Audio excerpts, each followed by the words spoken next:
I funded my nephew's entire college tuition, but my sister said it wasn't enough to make up for missing his graduation, so I made the decision to stop all payments, and now they're drowning in loans. The email came at 11:34 p.m. on a Thursday, right as I was reviewing quarterly projections for a client presentation. Subject line: we need to talk about your priorities. I almost deleted it.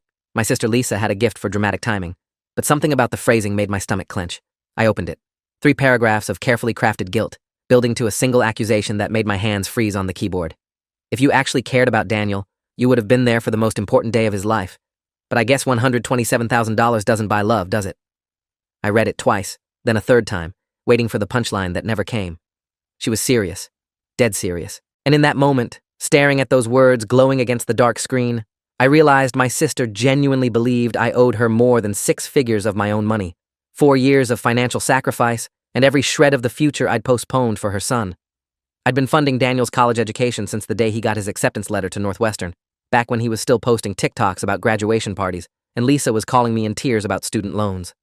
That was August 2019, 4 months after my promotion to senior financial analyst at Berkshire Strategic Group. The timing felt like fate. Finally, I had the income to do something meaningful for my family. Lisa had raised Daniel alone since her divorce when he was 6, working double shifts as an ER nurse while trying to save for his future. When Daniel got into Northwestern's engineering program, she'd called me at work, voice cracking. It's his dream school, but the financial aid package barely covers half. I don't know what to do. I remembered being 17 and getting into MIT, remembered watching my parents' faces fall as they calculated costs they couldn't meet. I'd ended up at state school instead, solid education, but not the dream. I wasn't going to let Daniel make that same compromise. I'll cover it, I told her. Just like that. No hesitation. She'd argued, of course, insisted it was too much, but I'd already done the math. With my salary, my minimal expenses, and careful budgeting, I could swing roughly $31,750 per year for 4 years. Tuition, room, board, books, the works. Family takes care of family, I'd said, echoing what our father used to tell us before he passed. Daniel's brilliant. This is his shot.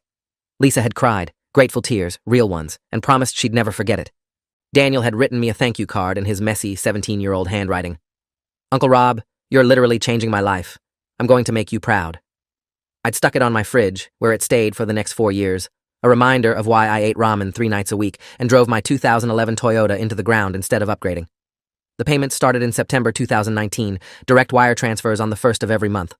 I set up a dedicated savings account, automated the deposits, tracked every dollar in a spreadsheet with obsessive precision. Tuition, $57,256 per year. Room and board, $17,019. Books and supplies, roughly $1,800. Personal expenses, $4,200 annually. I rounded up to $32,000 per year to give him a cushion, money for emergencies or opportunities. That first year, I worked 70-hour weeks, took every overtime project, skipped the company retreat to Mexico. My colleagues thought I was gunning for partner track. Really, I was just funding my nephew's freshman year. I didn't tell anyone the real reason. It felt private, sacred even. This was between me and Daniel, uncle and nephew, the kind of generational investment that changes a family's trajectory. Daniel thrived at Northwestern. He'd call me every few weeks with updates, made the dean's list, joined the robotics club, got a research position with a professor studying renewable energy systems. Lisa would text me photos, Daniel at the engineering lab, Daniel with his project team, Daniel looking exhausted but happy during finals week. I'd wire the money, get a quick, "Thanks, Uncle Rob," text from Daniel, and feel this deep satisfaction that I was doing something that mattered. My own life stayed small by design. I lived in a 1-bedroom apartment in a decent but not flashy neighborhood, cooked most meals at home, and turned down dates because relationships felt expensive and complicated. My friends noticed I'd become boring, reliable, always available to help them move, but never free for spontaneous trips. I told them work was demanding. The truth was simpler. Every dollar I didn't spend on myself was a dollar securing Daniel's future. The cracks started showing sophomore year, subtle at first. Daniel's thank you texts got shorter, less frequent. The calls from Lisa shifted from grateful updates to casual mentions of expenses I hadn't anticipated.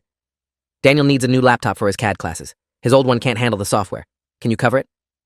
$2,000. He got invited to a summer engineering program in Berlin, but it's not covered by financial aid. This could really boost his resume. $3,500. I said yes every time, stretching my budget thinner, because these felt like investments in his success. I stopped contributing to my own retirement account. I canceled my gym membership and started running outside. Small sacrifices, I told myself. Temporary adjustments. Daniel was building a future. I was just treading water until he graduated, and I could refocus on my own life. Junior year, something shifted. Daniel stopped calling entirely. I'd reach out, text, email, voicemail, and get one-word responses days later. Busy. Studying. Later, Lisa explained he was overwhelmed with coursework, applying for internships, growing up. He's becoming independent, she said, almost proudly. That's what we wanted, right? But it stung. I'd sacrificed years of my life, and suddenly I was an inconvenience, a checkbox on his mental to-do list. I told myself it was normal, that college kids get absorbed in their own worlds. I kept sending the money, every first of the month, like clockwork, $2,666.67 hitting the account. By November of his junior year, I transferred $96,000. The running total haunted me during sleepless nights, not because I regretted it, but because I wondered if Daniel even remembered what that number represented. The internship offer came in March of his senior year. Google, Mountain View, summer position with a project team developing machine learning applications for energy grid optimization, $58 an hour, housing stipend, relocation bonus. Daniel posted about it on social media. I saw it on LinkedIn before he told me directly. When he finally called, his voice had this new confidence, almost arrogance. Uncle Rob, I got the Google offer. Pretty insane, right? I congratulated him, asked questions about the role, the team, his excitement. Then he dropped it. The stipend doesn't quite cover Bay Area rent, though. Could you float me like $5,000 for the security deposit and first month? I'll pay you back with my first paycheck. I felt something cold settle in my chest. $5,000 on top of the $128,000 I'd already committed, so he could take a paid internship that would launch him into a six-figure career. But I heard myself saying yes, because that's what I always did. Graduation was set for Sunday, June 11th, 2023. Lisa called me in March with the date, voice bright with anticipation. You'll be there, right? Daniel specifically asked if you were coming. It would mean the world to him. I checked my calendar. That weekend was the Berkshire Strategic Group Annual Partners Retreat, 3 days in Napa Valley, mandatory attendance for senior analysts being considered for promotion. I'd waited 5 years for this opportunity, worked every angle, sacrificed every weekend. Missing it would signal I wasn't serious about advancement. I explained this to Lisa, carefully, apologetically. I'll fly out the Friday before, spend the whole week celebrating with Daniel. We'll do a big dinner, whatever he wants. But I can't miss the retreat. My career depends on it. The silence on the other end stretched long enough that I thought the call had dropped. Then Lisa's voice came back, sharp and cold. So your job is more important than your nephew? Not a question. An accusation. I tried to explain the timing, the years of waiting, the fact that I'd literally funded Daniel's entire education, and surely that demonstrated my commitment more than attending a 3-hour ceremony. But Lisa wasn't hearing it. He's walking across that stage because of you, and you won't even be there to see it. Do you understand how that's going to feel for him? I felt the guilt like acid in my throat, but I held firm. I'll celebrate with him the whole week before. I'll be there in every way that matters. She hung up without saying goodbye. The argument festered for weeks. Lisa would text periodically, little jabs wrapped in casual conversation. Daniel's finalizing his graduation plans. Too bad you'll miss it. We're doing a family photo shoot after the ceremony. Wish you could be there. I stopped responding after the 5th message, recognizing emotional manipulation when I saw it. I'd spent $128,000 on Daniel's education, postponed my own life for 4 years, and apparently that counted for nothing if I couldn't sit through a graduation ceremony. The unfairness of it burned. I reached out to Daniel directly, sent him a long text explaining the situation, emphasizing how proud I was, how much I wanted to celebrate with him. He read it, the blue checkmarks confirmed as much, but never responded. That hurt worse than Lisa's anger. I flew to Chicago the week before graduation, arrived on Monday night with plans to stay through Thursday evening. I'd booked a hotel near campus, made reservations at Daniel's favorite restaurants, bought him a graduation gift I'd spent weeks choosing, a vintage Omega Speedmaster watch, the same model worn by Apollo astronauts, with an engraving on the back. To Daniel, reach for the stars. Your future is infinite. Uncle Rob. $4,000 I absolutely couldn't afford, charged to a credit card I'd opened specifically for the purchase. I figured we'd have 4 days together, just us, celebrating everything he'd accomplished. I texted him Sunday night confirming our Monday dinner reservation. No response. Texted again, Monday morning. Nothing. Called at noon. Voicemail. By Monday evening, sitting alone at the restaurant with 2 menus and 1 chair occupied, I felt the first real crack of anger beneath the hurt. I'd flown across the country, taken vacation days I'd been saving, spent money I didn't have, and Daniel couldn't even be bothered to show up or send a courtesy cancellation text. I paid for the glass of wine I'd ordered while waiting, left a generous tip out of embarrassment, and walked back to my hotel. The night air felt thick, oppressive. I tried calling again from my room. Voicemail. I texted Lisa. Is Daniel okay? He didn't show up for dinner. She responded 4 hours later. He's fine. Busy with graduation week activities. You know how it is. The casual dismissiveness made my hands shake. Wednesday afternoon, I drove to campus, parked near the engineering building, and waited for Daniel's advanced materials class to let out. I felt pathetic, a grown man ambushing his nephew outside a classroom, but I'd traveled 1,000 miles and spent thousands of dollars for time he apparently didn't want to give. When he emerged, backpack slung over one shoulder, laughing with 2 classmates, I barely recognized him. He'd grown taller, filled out, carried himself with the easy confidence of someone who'd never really struggled. I called his name. He turned, and I watched his expression shift from surprise to something that looked almost like annoyance. Uncle Rob, hey. No apology for missing dinner. No acknowledgement that I'd been trying to reach him for 3 days.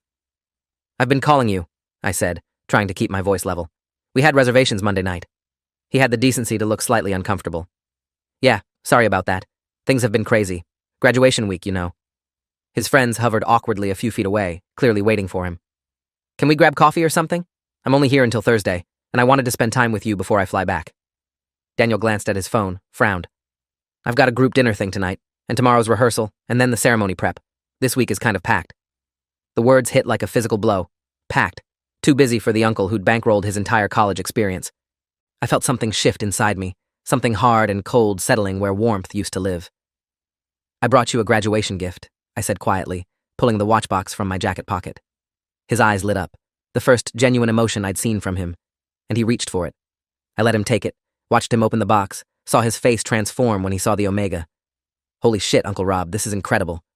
He turned it over, read the engraving, and for just a second, I saw a flicker of the kid who'd written me that thank you card 4 years ago. Then his phone buzzed. He glanced at it, distracted. This is amazing. Thank you. Really. I gotta run, though. Group project meeting. I'll text you later, okay? He closed the box, tucked it under his arm, and was gone before I could respond, disappearing into the building with his friends, already laughing about something else. I stood there in the quad, tourists and students flowing around me, and felt the full weight of my own stupidity. 4 years. $128,000. Countless hours of budget spreadsheets and declined opportunities and ramen dinners, and telling myself it was worth it because I was investing in family, in Daniel's future, in something bigger than my own comfort. And to him, I was an inconvenience. A source of money who'd shown up at an awkward time and needed to be managed with polite deflection and empty promises to text later. That text never came. I waited in my hotel room Wednesday night, phone beside me, watching notifications that never arrived. Thursday morning, I checked out early and drove to the airport. 3 days of vacation wasted. Thousands of dollars spent on a trip that had yielded exactly 15 minutes of Daniel's distracted attention. The graduation ceremony happened without me. I was in Napa Valley, networking with partners, presenting strategic analyses, playing the corporate game I'd neglected for 4 years. My phone stayed silent. No photos from Lisa, no acknowledgement from Daniel that he'd walked across that stage in the education I'd funded. Sunday evening, flying home from San Francisco, I felt hollowed out. Not angry yet, just empty. I'd missed the ceremony to attend the retreat, and somehow I'd ended up with neither the familial connection I'd sacrificed for, nor the professional advancement I'd bet on. The partners had been polite but distant, clearly favoring analysts who'd been networking for years while I'd been wiring money to my ungrateful nephew. The email arrived that Thursday, 11 days after graduation, as I sat in my apartment eating takeout and reviewing the damage to my finances. I'd accumulated $23,000 in credit card debt. My retirement account sat nearly empty. My emergency fund had been drained to cover the final year's expenses. I was 34 years old and financially devastated, with nothing to show for it but a nephew who couldn't spare 15 minutes for coffee and a sister who thought I'd failed my family by missing a ceremony. Lisa's email was a masterpiece of passive-aggressive accusation, 3 paragraphs building to that final gut punch. If you actually cared about Daniel, you would have been there for the most important day of his life. But I guess $127,000 doesn't buy love, does it? I stared at that number. She'd even tallied it, apparently, kept a running calculation of my financial contribution, while simultaneously deciding it wasn't enough. The implication was clear. The money meant nothing without my physical presence at a 3-hour event. 4 years of sacrifice, reduced to a transactional failure because I'd prioritized the career I'd nearly destroyed funding her son's education. I felt something snap inside me, clean and final. I'd spent 4 years being the family's ATM, and the moment I'd set a single boundary, attending a career-critical retreat instead of a graduation ceremony, I'd been reclassified as selfish, uncaring, a disappointment. The money apparently didn't matter. My sacrifices didn't matter. Only my absence mattered. I opened my laptop and pulled up the payment records. $128,000 transferred over 4 years, exactly as I'd calculated. But Daniel had 1 more year left. He'd taken a 5th year to complete a dual degree in mechanical engineering and computer science, something he'd decided junior year without consulting me about the additional $32,000 in costs I'd implicitly agreed to cover. I'd already set aside the money, scraped together through a combination of credit and desperation. Senior year payments were scheduled to start in August, 3 months away. I looked at that transfer schedule, then back at Lisa's email, and made a decision that felt like stepping off a cliff. I typed my response carefully, editing 3 times to remove emotion and leave only facts. Lisa, I'm sorry you feel I didn't prioritize Daniel's graduation appropriately. You're right that $128,000 doesn't buy love. It was never meant to. It was meant to buy Daniel an education and opportunities I never had. Since my financial contribution apparently doesn't demonstrate care in the way you and Daniel need, I'm canceling the remaining year of funding. Daniel's smart, resourceful, and about to graduate with a degree that should position him well for student loans if he chooses to complete the 5th year. I wish him all the best in his future endeavors. I attached a PDF showing every transfer I'd made, dates and amounts, a final accounting of money she'd apparently been tracking anyway. Then I hit send before I could second-guess myself. The response came 17 minutes later, all caps, no punctuation, pure panic. You can't be serious. Daniel needs that money he already registered for classes. His loans won't cover a 5th year. This is insane over missing one ceremony. I didn't respond. 3 more emails followed over the next hour, each more desperate than the last. Lisa called 6 times. I let every call go to voicemail, listened to her messages escalate from angry to pleading to threatening. You're ruining his life over your ego. How can you do this to your own nephew? Dad would be ashamed of you. That last one almost broke me. Our father had been the kindest man I'd ever known, and the idea that he'd see my decision as shameful made my chest ache. But I thought about what he'd actually taught us: self-respect, boundaries, the difference between helping and enabling. I thought he'd understand. Daniel called on Friday afternoon. I answered, curious what he'd say, whether he'd acknowledge any of this or just demand I restore the funding. Uncle Rob. His voice was tight, controlled. Mom told me what you did. This is really messed up. Not an apology for ghosting me in Chicago. Not recognition of the $128,000 I'd already given him. Just accusation. You're seriously going to derail my entire degree plan because you're mad about graduation? I let the silence stretch, wondering if he'd fill it with anything approaching self-awareness. He didn't. I need that money, Uncle Rob. I can't get loans for a 5th year at these rates. You can't just pull the funding 3 months before school starts. Actually, I can, I said quietly. There was never a contract, Daniel. Just family helping family. But family goes both ways. You couldn't find 15 minutes for coffee when I flew across the country to celebrate with you. You ghosted me for 3 days, took the expensive watch I bought you, and disappeared. Your mother thinks $128,000 doesn't demonstrate love because I missed a ceremony to attend a career retreat. So yeah, I'm pulling the funding. You're a brilliant engineer with a Google internship on your resume. You'll figure it out. His breathing got harsh on the other end of the line. This is because of graduation? Are you kidding me? That's so petty. Petty. The word hung between us, and I felt something like clarity. This was how they'd framed it in their minds, not as a consequence of years of taking me for granted, but as a tantrum over one missed event. I'd been reduced to a melodramatic villain in their narrative, the selfish uncle who withdrew support over a minor slight. Think whatever you need to think, Daniel. The funding stops now. Good luck with your 5th year. I ended the call before he could respond, blocked his number, blocked Lisa's number, and sat in the sudden silence of my apartment feeling lighter than I had in years. Guilty, yes. Sad, absolutely. But also free. The social media campaign started within days. Lisa posted on social media, carefully worded to avoid direct accusation but heavy with implication. Devastated that family can sometimes put conditions on love.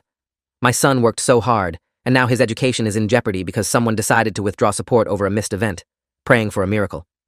Daniel shared it, added his own commentary. Wild how people can be so generous and then take it all back over something petty. Guess I learned who I can actually count on. My phone exploded with messages from extended family, friends I hadn't talked to in years, even former colleagues. Most assumed I'd wronged them. Some asked for my side. I didn't respond to any of it, just muted the notifications and waited for the storm to pass.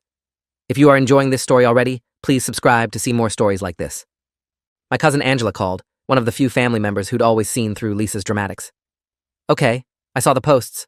What actually happened? I told her everything. The 4 years of payments, the ghosting in Chicago, Lisa's email, the decision to stop funding. Angela was quiet for a long moment. Jesus, Rob, $128,000? I confirmed. Another pause. And they're mad at you? For missing graduation? I laughed, bitter. Apparently the money doesn't count if I don't show up to applaud. Angela swore creatively. I'm calling Lisa. This is garbage. I asked her not to, said I'd made my peace with it, but I knew she would anyway. Angela had a way of cutting through family politics with surgical precision. August 1st came and went without a transfer. I left the dedicated savings account open, watched the balance sit there untouched. $8,000 I'd already set aside for Daniel's fall semester, money that now felt like evidence of my own foolishness. Part of me wanted to send it anyway, to prove I wasn't the villain they'd painted me as. But the larger part, the part that was tired of being used, kept my hands off the keyboard. Daniel had choices: take out loans, defer the 5th year and work, petition Northwestern for additional aid, or drop the dual degree and graduate with the mechanical engineering degree he'd already completed. These were adult decisions, and at 22, he was capable of making them. The panicked calls resumed in mid-August when Daniel's tuition bill came due.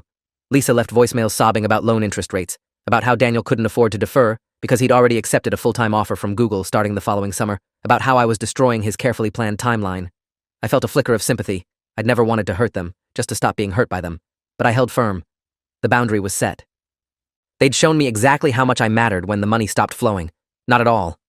I wasn't obligated to fund an additional year, especially not after being told my $128,000 didn't buy love. September brought a new development. My phone rang from an unknown number, and instinct made me answer. Robert Thorne? A professional female voice, clipped and official. This is Patricia Velasquez with the Office of Student Financial Services at Northwestern University. I'm calling regarding Daniel Morrison's account. My stomach dropped. They'd used my sister's married name, the one Daniel still carried. I'm not a parent or guardian, I said carefully. I'm his uncle. A pause. Mr. Thorne, we have records showing you've made significant payments toward Daniel's education over the past 4 years. We're calling because his account is now severely delinquent, and he's listed you as a financial sponsor on his aid applications. The words hit like ice water. Financial sponsor. I'd never agreed to be listed as anything official, never signed documents, never made legal commitments. I made voluntary payments as a family member, I said slowly. There was no formal agreement. I'm not responsible for his debts. Another pause, and I heard papers shuffling. Mr. Thorne, I'm looking at Form 8863, Educational Assistance Declaration, signed by you in August 2019. It lists you as Daniel Morrison's primary educational sponsor, committing to fund all qualified expenses for the duration of his undergraduate enrollment. This is a legally binding document. My vision tunneled. I'd never signed anything. I'd just been wiring money. I never signed any form, I said, voice tight. Send me a copy. Email it now. Patricia rattled off my email address, the right one, and said the document would arrive within minutes. I stayed on the line, laptop open, refreshing my inbox. The email appeared, scanned PDF, Northwestern letterhead, Form 8863, dated August 15, 2019. I opened it and felt my blood turn cold. There was my signature at the bottom, clear as day, above my typed name and social security number, except I'd never seen this document before in my life. I'd signed nothing except the wire transfer forms at my bank. This is forged, I said, hearing the shake in my own voice. I never signed this document. I never agreed to be a legal sponsor. Someone copied my signature. Patricia's voice went carefully neutral, the tone of someone who's heard excuse before. Mr. Thorne, if you're claiming fraud, you'll need to file a formal dispute with our office and potentially involve local authorities. However, I should inform you that based on this document, you have a legal obligation to fulfill the financial commitment. Daniel's account currently has an outstanding balance of $31,800 for fall semester tuition and fees. If this isn't resolved within 30 days, the debt will be sent to collections, and legal action may be pursued against you as the guarantor. I hung up and immediately called my bank, hands shaking so hard I could barely hold the phone. I needed documentation of every transfer I'd made, needed to prove I'd been making voluntary payments without any legal obligation. The bank representative pulled up my records, confirmed the transfers, and offered to send official statements. Then I called a lawyer, Mitchell Greenbaum, a friend from college who practiced contract law. I explained the situation in rapid-fire sentences, sent him the forged document. He called back within an hour, voice grim. Rob, this is fraud, clear-cut. The signature matches your wire transfer documents close enough that they probably traced it, but you never signed this specific form. Question is, who did? The answer was obvious, but I didn't want to believe it. I pulled up my email archives, searched for anything from August 2019, the month I'd agreed to fund Daniel's education. There, an email from Lisa, subject line, Northwestern Financial Aid Forms, with an attachment. Rob, the school needs some documentation about outside financial support for Daniel's aid package. Can you print this, sign it, and send it back to me? I'll handle submitting it to the financial aid office. Thank you again for everything you're doing for him. I'd never opened the attachment. I'd assumed it was some informal letter of support, something between family members. I'd deleted the email and forgotten about it. But Lisa had access to documents with my signature. I'd signed birthday cards, holiday cards, the title transfer when I'd given her my old car 3 years ago. She could have traced my signature onto the Northwestern form, submitted it without my knowledge, and locked me into a legal obligation I'd never agreed to. The realization made me physically ill. My own sister had forged my signature to trap me into funding Daniel's education, not out of trust that I'd follow through, but as insurance that I couldn't back out. And now that I had, the legal hammer was dropping exactly as she'd planned. Mitchell worked fast. Within 3 days, he'd filed a fraud complaint with Northwestern, provided evidence that I'd never seen or signed the original document, and demanded they remove me as Daniel's financial sponsor. The university launched an internal investigation, which meant Patricia Velasquez calling me back with more questions. Where was I on August 15, 2019? Did I have any documentation proving I wasn't in Chicago that day? Had I ever given Lisa permission to sign documents on my behalf?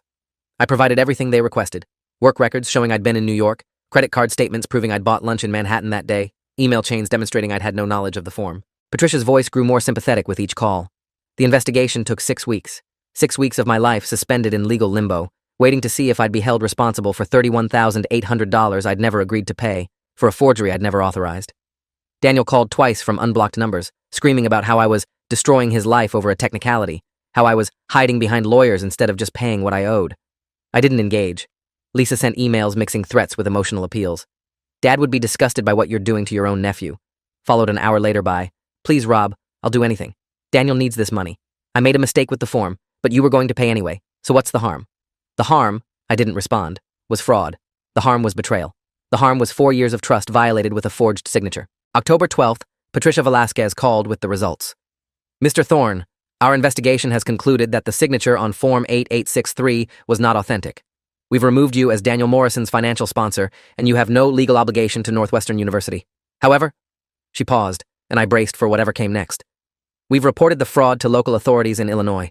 The Cook County State's Attorney's Office is reviewing the case for potential criminal charges. You'll likely be contacted by a detective in the coming weeks.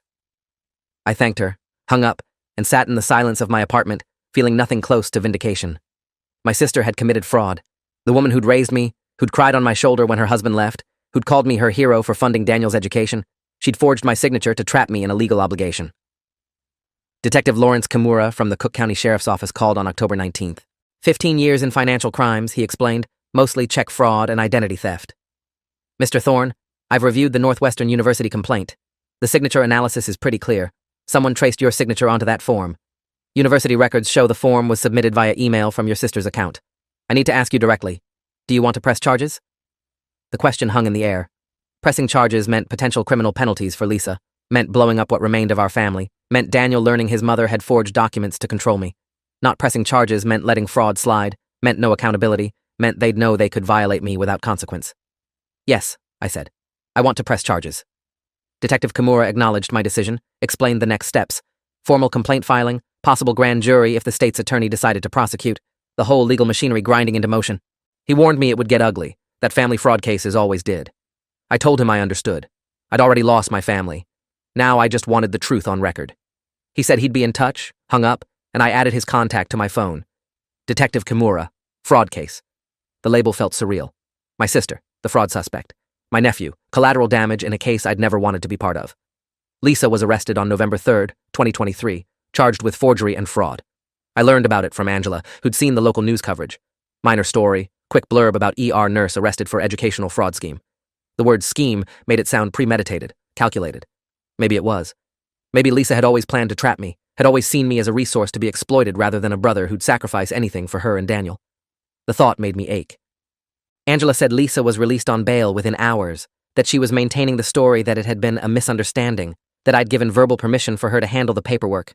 Her lawyer was already spinning it as a family dispute blown out of proportion by an ungrateful brother. Daniel posted on social media the day of Lisa's arrest, long rant about corrupt systems and family betrayal. My uncle is literally prosecuting my mother for trying to help me get an education. He donated money, his choice, and now he's using the legal system to punish us for not being grateful enough. This is what happens when people prioritize ego over family. The post went viral in his network, hundreds of comments supporting him, calling me names I won't repeat, constructing a narrative where I was the villain using privilege and lawyers to destroy a single mother and her struggling son. The irony wasn't lost on me. I'd destroyed my own finances to fund Daniel's education, and now I was being painted as the privileged oppressor. The preliminary hearing was set for January 14th, 2024. I'd have to testify, explain the whole situation to a judge, watch my sister and nephew sit in the courtroom while I detailed their betrayal. Mitchell prepared me extensively. Stick to facts, show no emotion, answer only what's asked. The prosecutor is building a fraud case, he said. Your job is to demonstrate clear lack of consent for that form. Don't get drawn into the family drama. But it was all family drama, every bit of it. The fraud was just the mechanism Lisa had used to enforce what she'd always expected, unlimited access to my money and gratitude for the privilege of giving it. I didn't sleep the night before the hearing. I kept replaying the last 4 years, looking for the moment I should have seen this coming. Should have been the first forged signature, the increasing demands, Daniel's gradual ghosting? Or had I been doomed from the start, marked as the family ATM the moment I'd offered to pay for college? At 3:47 a.m., I gave up on sleep and wrote out a timeline. Every payment, every demand, every missed call, every promise broken. The document ran 16 pages. I didn't bring it to court. Mitchell said it wasn't relevant, but writing it gave me clarity. I hadn't been paranoid. I'd been systematically exploited. The courthouse was smaller than I expected, less dramatic. I arrived early, watched Lisa and Daniel enter with their lawyer, some private attorney they'd apparently hired, which raised questions about where they'd found money for legal fees but not for Daniel's tuition. Daniel wouldn't look at me. Lisa stared straight ahead, jaw set, the same expression she'd worn when our parents had caught her lying as kids, stubborn defiance masking guilt. The hearing itself was procedural, mostly lawyers arguing about evidence admissibility. I testified for maybe 20 minutes, confirmed my signature on my bank documents, confirmed I'd never signed the Northwestern form, confirmed I'd never given Lisa permission to sign on my behalf. The prosecutor showed the signature comparison analysis, my real signatures versus the traced forgery, different pressure points, slightly different pen angles, obvious to experts, if not to casual observers. Lisa's attorney argued it was a misunderstanding, that she genuinely believed she had permission, that the family had a casual arrangement about the funding. The prosecutor countered with email evidence showing I'd explicitly not engaged with the form, that Lisa had submitted it without my knowledge, that she'd hidden the legal obligation from me for 4 years until I needed to be controlled. The judge, a stern woman in her 60s named Judith Alvarez, 23 years on the bench according to the nameplate, reviewed the evidence with obvious skepticism. Ms. Morrison, did you or did you not submit a financial sponsorship form to Northwestern University bearing your brother's signature without his direct knowledge or consent? Lisa's attorney objected to the framing. Judge Alvarez repeated the question. Lisa answered quietly. I signed the form on his behalf, yes, but he'd agreed to pay for Daniel's college. Verbal agreement to make voluntary payments, Judge Alvarez said, is not the same as written commitment to legal financial sponsorship. Did Mr. Thorne know you were signing his name to a binding legal document? Silence. Then, no, Your Honor. The judge set trial for April, denied the defense's motion to dismiss, and ordered Lisa not to contact me directly. I left the courthouse feeling hollowed out. My sister had just admitted in court to forging my signature. There was no walking back from this. Whatever family relationship had survived until now was officially dead. Daniel's financial situation imploded over the following months.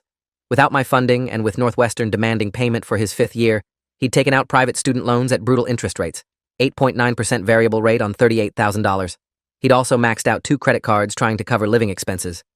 Google rescinded his full-time offer. I learned this from Angela, who'd stayed in touch with some of Lisa's friends. Apparently, the company had run a background check and found the ongoing legal case, decided it was too much drama for a new hire. Daniel ended up deferring his 5th year, taking a mid-level engineering job at a manufacturing firm in Milwaukee, making $62,000 yearly while trying to manage loan payments that would haunt him for decades. The irony was crushing. I'd tried to give him a debt-free start, and my sister's fraud had buried him in worse debt than if I'd never helped at all. The trial started April 8, 2024. Jury trial, Cook County Circuit Court, fraud and forgery charges carrying potential penalties of up to 3 years. I sat in the gallery every day, watched prosecutors present the evidence, signature analysis, email records, Northwestern's testimony about the forged document, my bank statements showing voluntary payments. Lisa's defense maintained it was all a misunderstanding, that families handle finances informally, that I was vindictively prosecuting her for stopping payments I'd chosen to make. They painted me as wealthy and cruel, her as a struggling single mother trying to help her son. The jury saw through it. 3 days of deliberation, and they came back with guilty verdicts on both counts. Sentencing was set for June. Lisa faced possible prison time, though her attorney argued for probation given her clean record and employment as an ER nurse. The prosecutor pushed for accountability, pointed out the premeditated nature of the fraud, the years of deception. I was asked if I wanted to give a victim impact statement. Mitchell advised against it. Too emotional, might make me look vindictive. But I wrote one anyway, just in case I changed my mind. 3 pages about trust and betrayal, about sacrificing 4 years of my life for a nephew who couldn't spare 15 minutes, about a sister who'd reduced me to a resource instead of a person. I never delivered it. On the morning of sentencing, I told the prosecutor I'd said everything I needed to say through the legal process itself.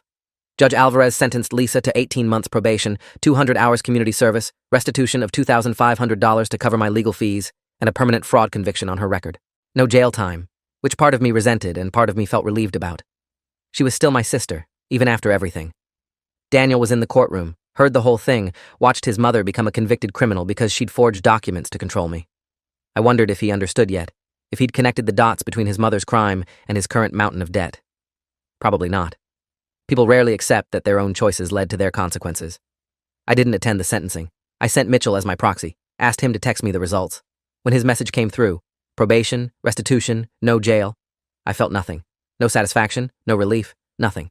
Justice had been served in the legal sense, but I'd lost my family, damaged my nephew's future, and spent a year of my life in courtrooms and legal meetings. The money I'd set aside for Daniel's 5th year, that $8,000 still sitting in the dedicated account, I donated to a scholarship fund for first-generation college students at my local state university. I'd wanted to invest in someone's education, to make the kind of difference I'd imagined making for Daniel. Better it go to students who'd appreciate it. Months passed. I rebuilt my life slowly, painfully. Paid down the credit card debt, rebuilt my emergency fund, started contributing to retirement again. Made new friends, dated someone I actually liked, took a vacation to Iceland I'd been postponing for 5 years. My career recovered, got promoted to associate director in September 2024, 8 months after the trial ended. Turned out being present and focused on work instead of constantly stressed about family drama made me a better analyst. Who knew? I stopped checking social media for updates about Lisa or Daniel, blocked anyone who tried to guilt me about the legal case. Set boundaries with extended family. We could have relationships, but we didn't discuss Lisa, Daniel, or the trial. Some people respected that. Others drifted away. I let them. Angela called in December 2024 with an update I hadn't asked for. Daniel had moved back to Chicago, was living with Lisa while trying to finish his degree part-time at a community college to save money, working full-time at an automotive parts manufacturer. The dual degree dream was dead. The Google offer was gone. His student loan payments were eating 30% of his income. He'd posted something on social media about learning who your real family is, with obvious subtext about me. Angela asked if I wanted to reach out, try to repair things. I asked her why I'd do that. She didn't have a good answer. It's February 2026 now. I'm 36, finally financially stable again, living a life that actually belongs to me instead of being spent funding someone else's dreams. Sometimes I think about Daniel, wonder if he finished that degree, if he's still buried under loan debt, if he ever understood what actually happened. Sometimes I think about Lisa, about whether she tells herself she was trying to help or whether she admits, in quiet moments, that she'd been willing to commit fraud to control me. Mostly, I don't think about them at all. I've built a new life, smaller, but mine, with people who value me for more than my bank account. Last week, a letter arrived. No return address, but I recognized Daniel's handwriting from the thank you card that's long since left my fridge. I almost threw it away unopened, but curiosity won. Inside, 3 paragraphs, handwritten on notebook paper. An apology, sort of. Acknowledgement that he'd handled things poorly in college, that he'd been immature and ungrateful. Not quite an admission of wrongdoing, but closer than I expected. The last paragraph was the kicker. I'm finally finishing my engineering degree this May at DePaul. I know you won't come to graduation, and I understand why, but I wanted you to know that the education you started funding changed my life, even if everything fell apart. I'm sorry for my part in how things ended. I hope you're doing well. Daniel. I read it 3 times, waiting to feel something. Anger, maybe, or vindication, or even the faint pull of familial obligation. What I felt was tired. Tired of being the person they reached out to when they needed something. Money, forgiveness, absolution for treating me like garbage. The letter was about Daniel's needs again. His need to feel less guilty. His need to believe the education changed his life, even though it had objectively destroyed mine for 4 years. His need for me to acknowledge his half apology and offer some kind of closure. I put the letter in a drawer and haven't responded. Maybe I will eventually. Probably I won't. Because here's what I learned. Generosity without boundaries isn't love. It's self-destruction. I'd been so desperate to be the good uncle, the family hero, the person who saved Daniel from the struggles I'd faced, that I'd let myself be used until there was nothing left but resentment. The $128,000 I spent didn't buy me love or respect or even basic consideration. It bought me the privilege of being blamed when I finally said no. Lisa's fraud conviction and Daniel's loan debt aren't justice, not really. They're just the natural consequences of people who confused my kindness for weakness and my boundaries for betrayal. I hope Daniel finishes his degree. I hope he builds a good career. I hope the loans get paid off eventually. But those are his problems now, his life to navigate. I've got my own life to rebuild, my own future to fund. And this time, I'm investing in someone who actually appreciates it, me. If you enjoyed this, you'll definitely want to see the next ones too. So subscribe now and let me know your take in the comments.